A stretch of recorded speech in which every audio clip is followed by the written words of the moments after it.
How's it going, everyone? It's Foxy here, and today, yes, finally, after many years of procrastinating, I am going to show you all my video game collection. Now, couple things beforehand. I am not going to go through my games one by one and show you what I have because, quite frankly, that would take like hours. So if I do decide to kind of pinpoint out games in my collection or whatever, that's going to be a separate video entirely. Like if I point out games that maybe mean the most to me to my collection, or childhood games that I grew up with, or anything like that, that's going to be its own separate video. All this is me going to take my camera and pan from basically top to bottom and show you guys what I got, as well as show you guys my game room, collection room, whatever you want to call it. Some people call it a man cave. It's just my second bedroom apartment. And also, before I get into that,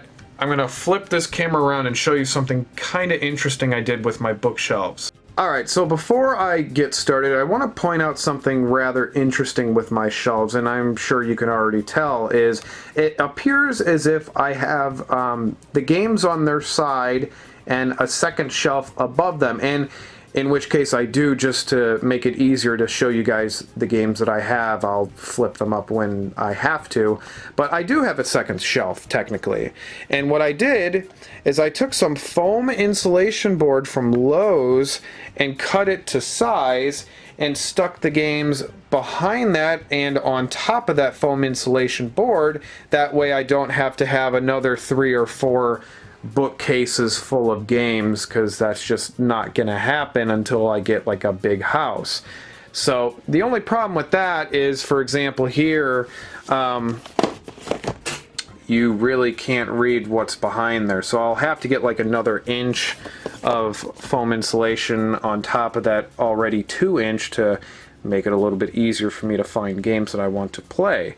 The only other thing is, be careful if you decide to do this on your own, because if you have shelves that don't really have great structural integrity, your boards are going to bend and potentially destroy your bookshelf. Thankfully for me, these bookshelves seem to be very good quality, so I don't see that happening anytime soon. So yeah, don't buy some like $20 bookshelf from Walmart and expect to do the same exact thing that I'm doing here. That's just not going to happen, I don't think.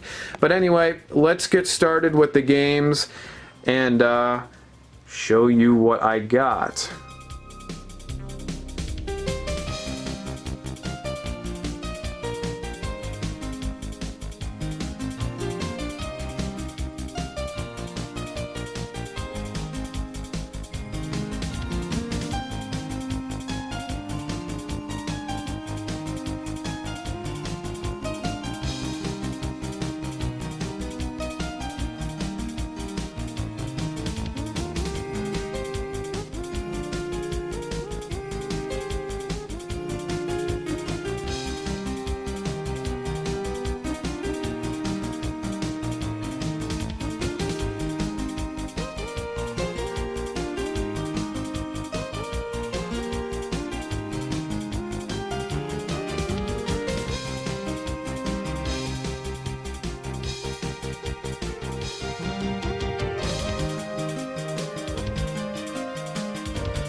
And well, there you have it. There is like 99.9% of my game collection. I do have others that are in the family room that are like on the console, like a Super Mario World and another Ocarina of Time, but nothing really that you haven't seen right in front of you there. But the other things I'll point out here is just some kind of goofy stuff, like this Thrustmaster Freestyler board, the controller, a long board, and the Tony Hawk Ride and Guitar Hero 3 Legends of Rock thing, which I had no clue that Legends of Rock pack thing there is worth as much money as it is.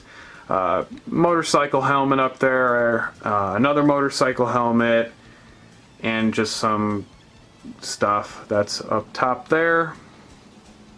And I didn't show you over here yet, but these are all just books of various kinds, manga and movies, DVDs, anime, whatever, and just regular books that me and my fiance like to read. And then over here is her kind of artist station. Not only is she a tattoo artist, but she draws a lot as well. Like you can see what she's working on down there is an Invader Zim, a Mario, and a Sailor Moon canvas thing. And then she's also got this pretty awesome, I'm horrible at filming, this awesome Yu-Gi-Oh! Dark Magician Girl thing going on there. But yeah, that's kind of really it here. A couple pianos, vintage Yamaha pianos. And I have another one up very tip top there. Some other things, just kind of giving you a little bit of a tour here. So then we have my workstation area here, which you can tell has a lot of old motorcycle magazine clippings and frames. I'm a big motorcycle guy. You've all heard me say it numerous times in the past. And yeah, that's not going to change anytime soon, hopefully. That is my ultra-wide monitor. I almost got an ultra-wide screen with the curved monitor, but I decided against it only because I didn't see much of a purpose. I don't like the curved screens unless you're doing like 2 or 3 monitors. One of them, people say they're immersive. I just disagree, and that's just my opinion. If I had 3 of them, then yes, I'd probably get the curved monitors, but one monitor really doesn't serve much of a purpose for me. Then there is my computer. Nothing super fancy. I had it built. Built some of it myself, well, half of it myself, and had them kind of do some stuff to it because the computer I had before had a lot of proprietary bullshit that was connected to it, so I recycled as much stuff as possible while still being able to fit it in this desktop case. There's my mic, which is a Blue Spark. I have the isolation shield on it, and there's extra pieces that connect that's like another 6 inches. I noticed there not being much of a difference at all from me having them on and having them off, so I just took them off just for saving some space. And before you ask why my cable management's so shit, that USB thing connects to my Elgato game capture. It's a 50-foot long cord that connects to my Elgato in the living room, so I hate having to bundle it up every single time I use it, so I just tuck it back there and pretend it doesn't exist. So yeah, that's really it, everyone. I hope you enjoyed this video, this little collection tour type stuff. I could show you more, like all of the weird, wacky controllers that I have, and just kind of go over like weird peripherals and weird kind of accessories that I've collected over the years. If that's something you would like to see, I can definitely do that. I didn't want to include it in this video only because it's a lot of stuff that I would have to pull out of my closet there, and it would pretty much take up this entire floor. So yeah, if you want to see that, I'll be sure to pull them out and even talk about them too, like some of the more strange ones or wacky ones. But I hope you all enjoyed this. It's been a long time coming. I hope it wasn't super boring or anything. The thing is, again, I didn't want to talk about the games only because I would be here until next week. But again, that may be something I do in the future for you all if you're interested. So with that said, thank you all very much for watching, and take care.